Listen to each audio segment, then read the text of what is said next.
Journey IFC strives to create safe spaces to worship God. Know that you are welcome just as you are, regardless of religious background or lack thereof, skin color, political affiliation, sexuality, age, culture, or any other label you own or society throws on you. You are welcomed and celebrated here just as you are. Good morning. I am Alan, and I'm a journeyer. Hi. I'm going to move this just a... There we go. So this is the portion called Centering Breath and Reading. So this is a time when we try to transition out of the business stuff to calm ourselves down. So before reading our scripture this morning, I invite each of us to take a moment to breathe. Get comfortable in your space. Relax down into the earth. Center yourself with a couple of deep breaths.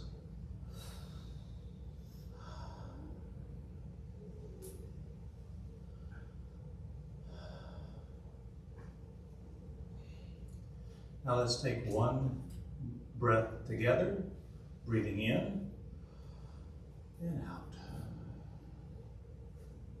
Amen. The reading comes from Genesis 1, and before I read this, I'm going to ad lib. So whenever I read this verse, I always think of another thing that I always like wordplay and how things relate to each other. In the New Testament, Jesus is asked about paying taxes, and somebody says, "Give me a coin." And he says, "Whose picture's on that coin?" And it's like, "Oh, it's Caesar's picture." And he says, "Render to Caesar what's Caesar's." And he says, "Render to God what's God's." So think about that as you hear this, because whose image is on you? Then God said, "Let us make humans in our image, according to our likeness, and let them have dominion over the fish and sea, and over the birds of the air, and over the cattle, and over all the wild animals of the earth, and over every creepy thing that creeps upon the earth." Creeping thing. Also the creepy things. So God created humans in their image. In an image of God, they created them all. God blessed them, and God said to them, "Be fruitful and multiply, and fill the earth, and subdue it, and have dominion over the fish of the sea, and over the birds of the air, and over every living thing that moves on the earth." God said, "See, I have given you every plant yielding fruit that is upon the face of the earth, and every tree with seed in its fruit. You shall have them for food, and to every beast of the earth, and to every bird of the air, and to everything that creeps on the earth, everything that has breath of life, I have given every green plant for food." And it was so. And God saw everything that God had made, and indeed it was very good. And there was the evening, and there was the morning, the sixth day. As I was thinking about what songs are really good to really get that self-love, I thought about This Little Light of Mine. So I invite you to stand up and join me in this one. Remember, there's some hand motions to this one, so if you know them, go ahead and you can lead them. You also don't have to. That's okay.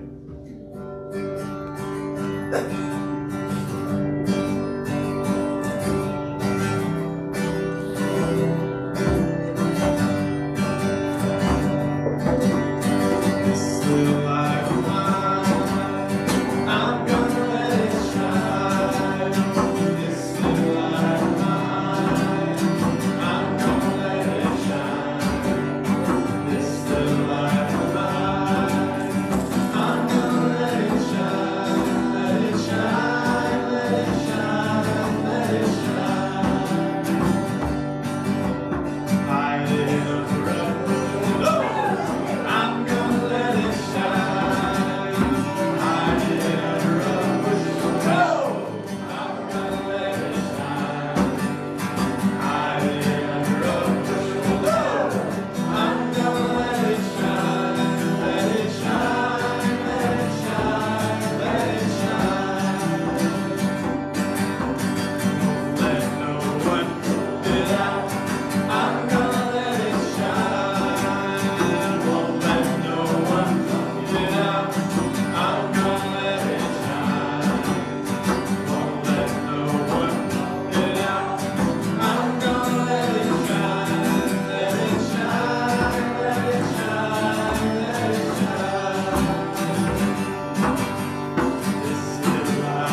church camp on the mind recently because I keep going back to church camp stories. But today I have another church camp story.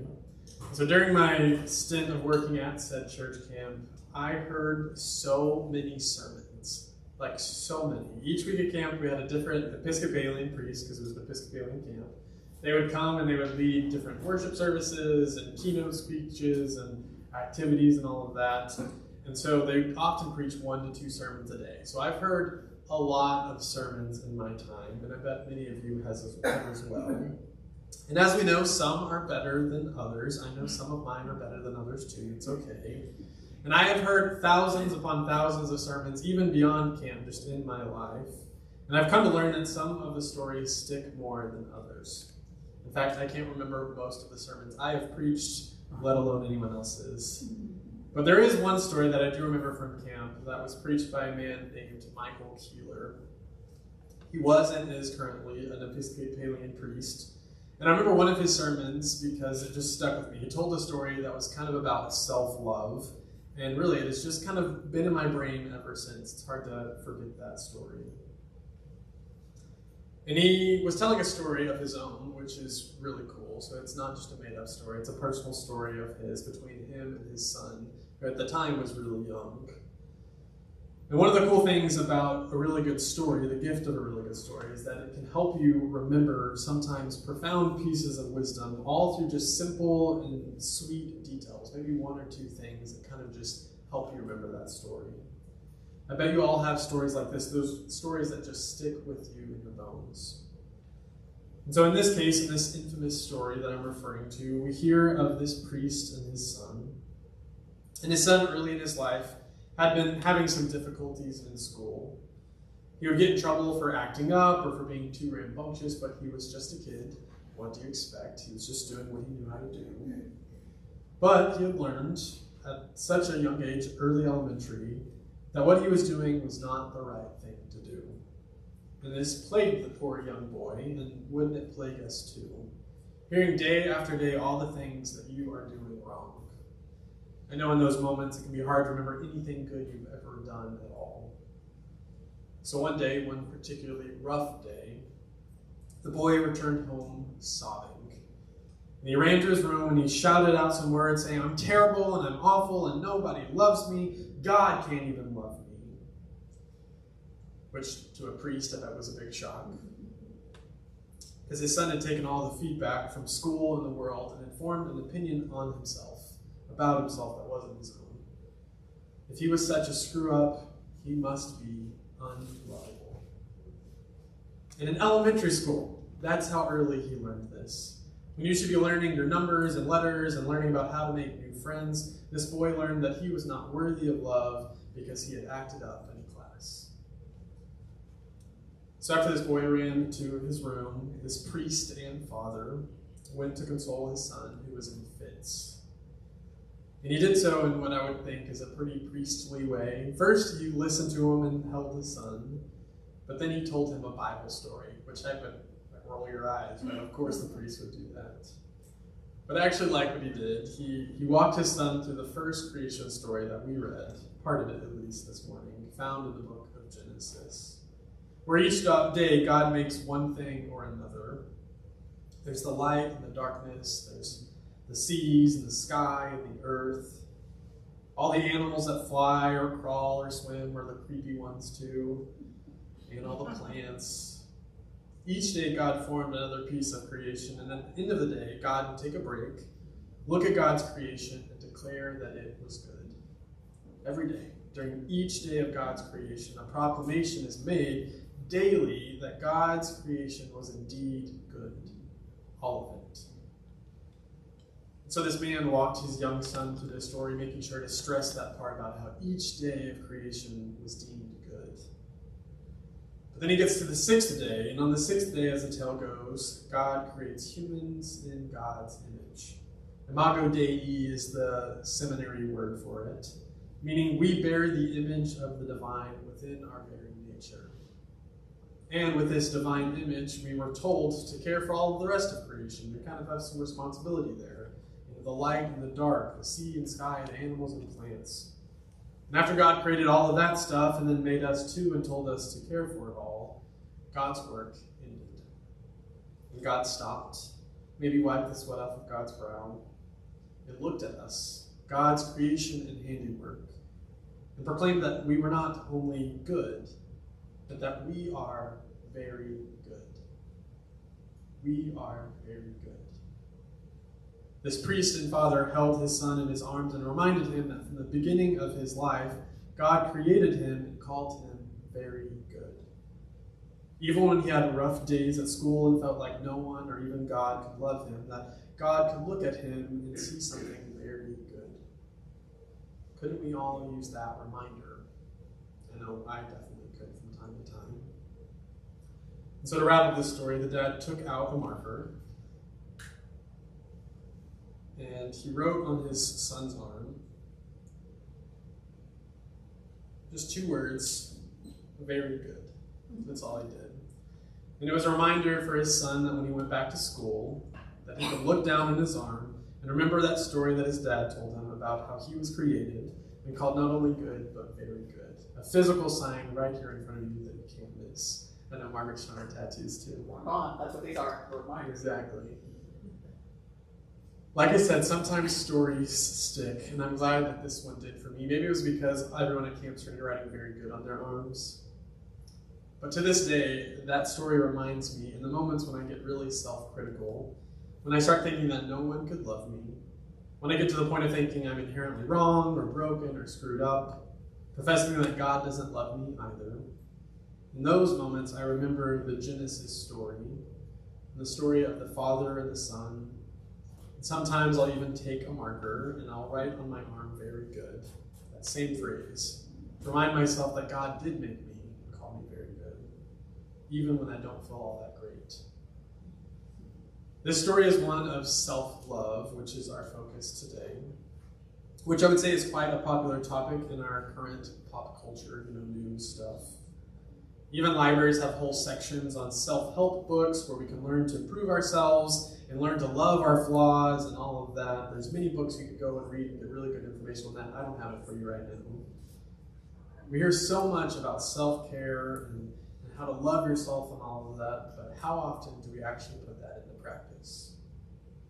I know last week Alan mentioned the airplane mask thing, you have to put your mask on first before you can help someone else with their mask. Noting that love is kind of similar, that we have to love ourselves before we can try to love others.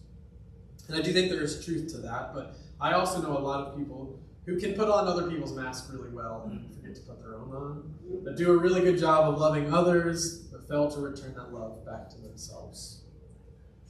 And it can feel selfish to love ourselves, or maybe it just feels wrong. Maybe we too have internalized those messages like that little boy that we have received from all around us telling us that we are not worthy of love. And we give them, those messages, more credit than they deserve. And I'm telling you that those messages are wrong. Because yes, you deserve love. Something I've learned through my time as a pastor here at Journey is that all of us, even here in this room, are really special creatures. All of us are completely individual. None is like the other. We're unique.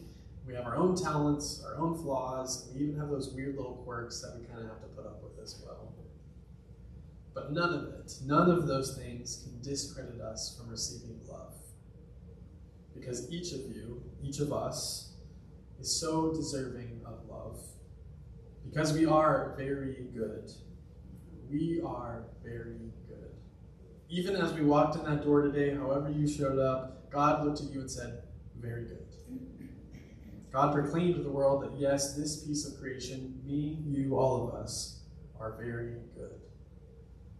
So as we finish out this series on Jesus' greatest commandment, which is to love the Lord our God with our heart, mind, soul, and strength, and to love our neighbors as we love ourselves, we can't forget that all of that love is tied together. To love God, we must love neighbor. To love neighbor, we must love self. It all begins here with self-love. So if you find yourself having a hard time loving yourself these days, one tip for you, Find a community, maybe Journey in Perfect Faith Community could be that for you, of people who can see the very goodness in you. Go to a place like maybe this circle where people will hold your hand and look you in the eyes and affirm that you are worthy of love. Go to a place where love will greet you at the door and let that love convince you of the truth, that you deserve love because you are very good. Maybe if you need a reminder, you can pull out a handy-dandy marker. I even have some up here if you want. And you can write those 2 words on your arm, very good. And remember the story of that young boy and of God's creation and all those people in your life who remind you that you, yes you, are very good and you are worthy of love. God's greatest commandment above anything else, above the law, all of it, was to love God, neighbor, and self.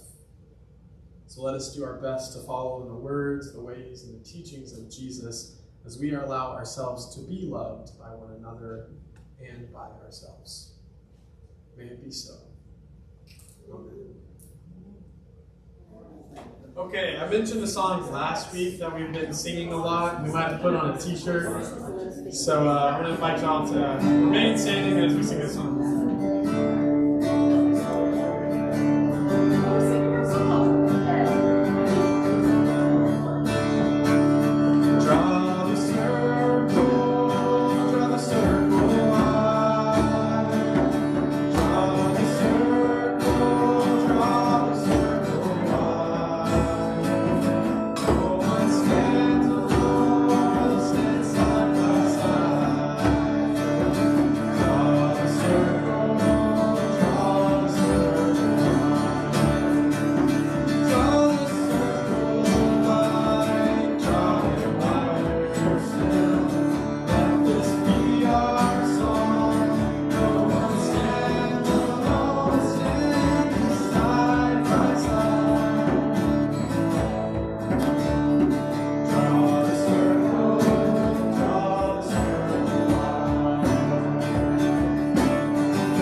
Jacob asked me to do the blessing, so may you all go out and remember that to love others, you gotta love yourself first.